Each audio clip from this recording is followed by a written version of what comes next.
Le débat de ce Smart Impact, Entrepreneurs pour la planète, donc association d'intérêt général qui réunit des entrepreneurs, des entrepreneuses qui œuvrent pour la transition écologique des entreprises.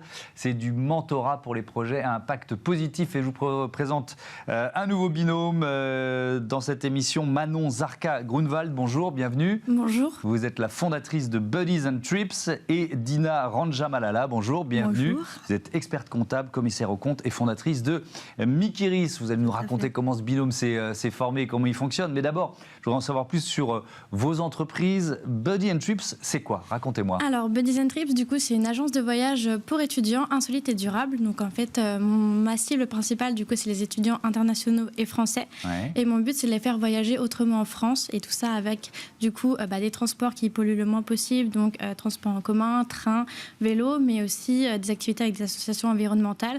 Et à côté, du coup, des activités insolites comme, par exemple, du bowling humain. Ça plaît en général pas mal. Allons bon. Donc voilà, cette partie-là. Alors, vous nous expliquez ce que c'est que le bowling humain, quand même. Justement, quand même, du coup, c'est dans une boule, on dévale une pente, et le but, c'est de dégommer des quilles géantes. Donc voilà, activité qui plaît en général. Tout de suite envie de tester, ça me donne quelques idées. C'est une toute jeune entreprise. Vous l'avez créée quand? Et puis peut-être, quel a été le déclic? Pourquoi on devient entrepreneuse? J'avais envie de liberté. J'avais pas envie forcément de travailler pour un patron. Et puis aussi j'avais très envie de créer ma propre structure. Et en fait, j'ai juste lié ma passion qui est le voyage et aussi le manque d'être étudiante avec. Et du coup, tout ça a fait que j'ai créé du coup cette agence de voyage. Donc c'est ça qui m'a donné envie de me lancer. Présentez-nous, Dina Ranjamalala, votre société d'expertise Mikiris, c'est ça? Oui, j'ai créé récemment la société Mikiris, qui est une société d'expertise comptable et de commissariat aux comptes, avec un fort ADN en développement durable. Ça veut dire quoi, ça, un fort ADN en développement durable? Ce sont mes convictions personnelles. J'aime beaucoup. J'ai fait des voyages en Allemagne et j'avais découvert en fait qu'ils faisaient le tri et tout.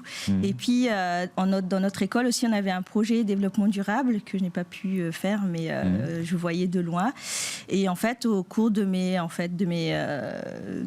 activités et surtout extra-professionnel. J'ai adhéré, j'ai fait un parcours... Mais si on rentre dans le cœur de votre métier, ça veut dire quoi? Par exemple, travailler aussi sur les données extra-financières de vos clients? Tout à fait. En fait, l'objectif, donc, c'est à terme d'auditer les données extra-financières des sociétés qui ont l'obligation de faire un rapport de durabilité. Et il y a en fait la réglementation européenne qui est entrée en vigueur. Et bientôt, les commissaires aux comptes nous auront la possibilité justement d'auditer ces données extra-financières. Nouvelle mission passionnante. Alors ce binôme, Manon Zarka-Grunwald, il est opérationnel depuis l'automne, c'est ça, depuis le mois d'octobre? C'est ça, oui, exactement. Comment vous vous êtes choisi? Racontez-moi, ça s'est passé comment? C'était surtout à partir de mes besoins. Je pense que du coup, Dina a été mise en relation avec moi parce que une grosse partie de mes problèmes au moment où j'ai commencé avec Entrepreneurs pour la planète, c'était la partie financière, du coup le business model, et du coup j'avais besoin d'aide sur cette partie-là, et c'est comme ça que du coup, je pense, ils m'ont donné Dina pour m'aider sur cette partie-là. Comment ça se passe vos échanges? Racontez-moi. C'est assez fluide, en fait, c'est vraiment selon les besoins. Et puis, on se donne aussi des rendez-vous pour travailler ensemble, pour échapper un petit peu à la solitude de l'entrepreneuriat. Et puis, on a eu de la chance, on habite en fait pas très loin l'une de l'autre. C'était vraiment un vrai hasard. Et du coup, ça facilite la connexion. Oui, tout à fait. C'est vous qui déclenchez c'est quoi? C'est une fois par mois? C'est vous qui déclenchez la demande quand vous avez à être confronté à une difficulté précise? Oui, elle m'a surtout aidé au début pour le prévisionnel financier. Donc on a travaillé dessus ensemble. Mais oui, c'est un petit peu en fonction des besoins et aussi de nos disponibilités. Est-ce que vous aviez déjà mentoré une ou un chef d'entreprise? Non, c'est le premier mentorat. Alors, qu'est-ce que ça vous apporte? J'ai beaucoup appris. Et ça m'a vraiment appris. Enfin, j'ai appris de son audace et vraiment de toute cette volonté d'apprendre et comment dire. C'est vraiment. C'est aussi un échange entre deux entrepreneuses. Est-ce que cette dimension-là, elle vous semble importante, de faire une sorte de promotion de l'entrepreneuriat au féminin? Je commence avec vous, Dina, et je vous poserai la même question juste après. Tout à fait. Et puis il y a aussi un échange en fait de bonnes pratiques qu'on essaie de partager toutes les deux. On essaie aussi d'échanger nos réseaux. pour l'instant, c'est vrai que c'est plus moi qui essaie de lui présenter des personnes selon ses besoins. Et si, par exemple, dans mes clients ou dans les personnes que je connais, il y a peut-être des besoins aussi, du coup, je propose à Manon de contacter s'il y a des besoins, en fait, et si elle a besoin de réponses par rapport à ces questions. Et c'est déjà bien. Alors, l'entrepreneuriat au féminin, c'est une dimension importante. Vous préférez, je ne dis pas que c'était peut-être un choix, d'ailleurs. Est-ce que vous préfériez avoir une femme mentor plutôt qu'un homme mentor pour partager l'expérience ou pas forcément ? Pas forcément, j'avais pas plus d'envie particulière par rapport à ça. Après, c'est vrai que c'est intéressant aussi dans le fait qu'on puisse s'aider vraiment dans l'entrepreneuriat parce que c'est pas toujours facile aussi. Comme elle disait, Dina, elle travaille chez elle, donc elle est un peu seule. Moi, je suis quand même dans des espaces de coworking avec d'autres entrepreneurs, donc ça aide. Mais rien que ça aussi, ça permet de s'entraider et de s'aider à avancer. Oui, quand Dina parle de bonnes pratiques, qu'est-ce que ça éveille chez vous ? De partager les bonnes pratiques? Peut-être tout ce qui est plus de mon côté pour l'organisation, parce que je sais que je suis assez organisée, peut-être que ça permet de donner quelques pistes à Dina. Donc ça marche dans les deux sens. Dans les deux sens, mais moi c'est surtout aussi le côté, par exemple, pour l'instant je ne me sens pas prête à avoir des collaborateurs, et je vois qu'elle s'est lancée dedans, et je trouve que c'est intéressant à voir aussi comment elle le prend en fait. Parce que manager, comme j'ai déjà été présidente de mon association, je vois déjà.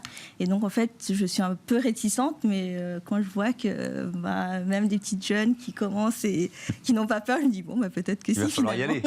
C'est très bien. Alors, je voudrais qu'on rentre un peu dans le détail de votre modèle économique. Vous en êtes où, la commercialisation des premiers voyages de Buddies and Trips? Ça démarre. Du coup, j'ai mes 2 premières dates le 17 juin, du coup, pour aller... on reste dans Paris, mais du coup, découverte de lieux un peu insolites dans Paris, ainsi que dégustation de pâtisserie française, parce qu'il y a vraiment aussi ce côté culture française que je veux mettre en avant dans mes voyages. Et du coup, la deuxième date, ce sera le 24 juin avec un voyage à Provins avec des cours de cuisine médiévale. Donc là, le côté insolite qui revient. Et du coup, là, je suis en train un petit peu de créer les partenariats avec des écoles, au pair, universités, associations d'étudiants, vraiment un maximum pour aussi préparer la rentrée et du coup l'année prochaine. Donc ça va vraiment monter en puissance l'année prochaine. Cette dimension de tourisme durable proposée aux étudiants français ou internationaux, des voyages les plus durables possibles. Donc ça, c'est dans l'ADN de l'entreprise que vous créez. Après, il y a la réalité. Est-ce que ça a été parfois difficile, ou est-ce que c'est parfois difficile de trouver les partenaires qui remplissent ces critères-là? C'est toujours difficile. Je me suis donné de toute façon 2 critères qui me rendent mes voyages assez difficiles. Le côté étudiant, donc abordable, ça c'est pas facile, et le côté du coup écologique ne l'est pas non plus. Donc allier les deux, c'est encore plus compliqué, parce que c'est vrai qu'aujourd'hui beaucoup d'éléments un peu plus écologiques ou durables peuvent paraître plus chers. Donc en fait c'est ça un petit peu le challenge de mes voyages, c'est de trouver vraiment les activités qui vont faire que ça va sensibiliser les étudiants au tourisme durable tout en restant abordable. Est-ce que vous voyez le secteur en train d'évoluer au-delà de la création d'une entreprise comme la vôtre? Il y a pas mal de jeunes entrepreneurs ou entrepreneuses qui essayent de révolutionner un peu le monde du tourisme. Mais est-ce que vous voyez quand même cet univers changer aujourd'hui? Alors ça change, mais pas énormément. Pour les étudiants, pas autant que ça. Oui, c'est pour ça que j'espère aussi, avec le fait de créer des voyages plus écologiques, que mes concurrents, en fait, en voyant que ça puisse marcher avec moi, vont aussi faire des efforts là-dessus, et du coup, ça pourra amener un changement un peu plus global. Mais est-ce que la limite de l'exercice, c'est pas le nombre de kilomètres qu'on fait faire aux clients? Vous voyez ce que je veux dire? Oui, il y a ça. C'est vrai que pour l'instant, je reste qu'en France, justement, parce que je ne pars pas plus loin, parce que ça peut paraître plus compliqué.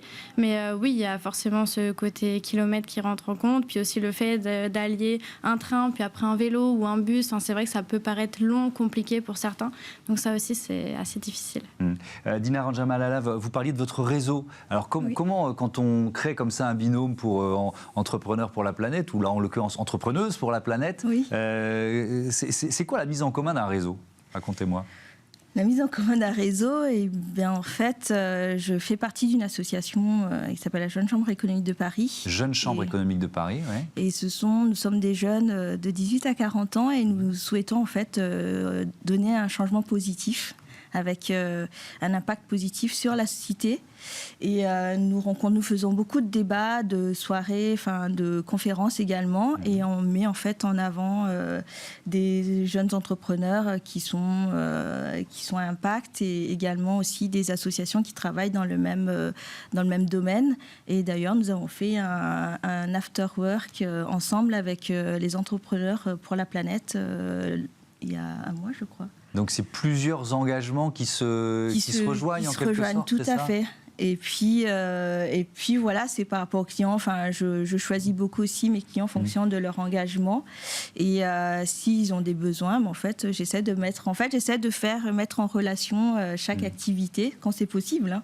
Et puis après, et de mettre en relation les entrepreneurs. Il y a aussi le parcours. Alors peut-être que ça se rejoint, le parcours Atout RSE de Croissance Bleue. C'est quoi ça? C'est un parcours d'engagement qu'on a fait en fait au niveau enfin, comment on appelle ça, c'est le syndicat professionnel de l'ordre des experts comptables, des experts comptables, qui s'appelle l'IFEC.